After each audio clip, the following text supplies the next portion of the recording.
FIFA world cup 2026లో Spain అద్భుత ప్రదర్శనతో రెండోసారి ప్రపంచ ఛాంపియన్గా నిలిచింది.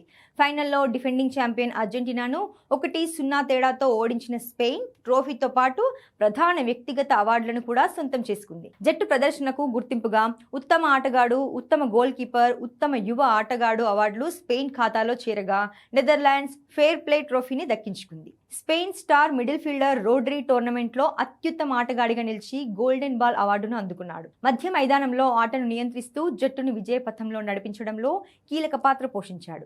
స్పెయిన్ గోల్ కీపర్ ఉనై సిమోన్ అత్యుత్తమ గోల్ కీపర్గా గోల్డెన్ గ్లో అవార్డు అందుకున్నాడు.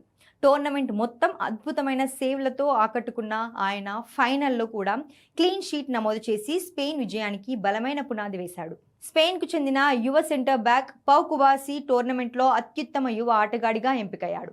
గతంలో 2018లో కిలియన్ ఎంబాపే, 2022లో ఎంజో ఫెర్నాండెస్ అందుకున్న ఈ ప్రతిష్టాత్మక అవార్డును ఇప్పుడు కుబార్సీ సొంతం చేసుకున్నాడు. ఇక France star forward Kylian Mbappe 8 మ్యాచ్ల్లో 10 గోల్స్ చేసి గోల్డెన్ బూట్ గెలుచుకున్నాడు. ఒకే ఫిఫా పురుషుల వరల్డ్ కప్ టోర్నమెంట్లో అత్యధిక గోల్స్ చేసిన ఆటగాడిగా కొత్త రికార్డు సృష్టించాడు. ఫ్రాన్స్ ఫైనల్ చేరకపోయినా అతని గోల్ స్కోరింగ్ ప్రత్యేక గుర్తింపు పొందింది. టోర్నమెంట్లో క్రమశిక్షణ, క్రీడా స్ఫూర్తిని ప్రదర్శించిన నెదర్లాండ్స్ జట్టుకు ఫిఫా ఫెయిర్ ప్లే ట్రోఫీ లభించింది. 2010 తర్వాత తొలి ప్రపంచ కప్ టైటిల్ను గెలిచిన స్పెయిన్ టోర్నమెంట్ మొత్తం కేవలం ఒకే గోల్ మాత్రమే ఇచ్చి అసాధారణ రికార్డు నమోదు చేసింది.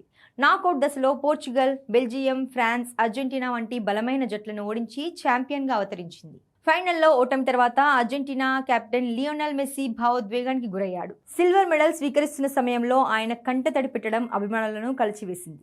2014లో జర్మనీ చేతిలో ఫైనల్ ఓటమి తర్వాత మరోసారి ప్రపంచ కప్ ఫైనల్లో నిరాశను చవిచూడాల్సి వచ్చింది.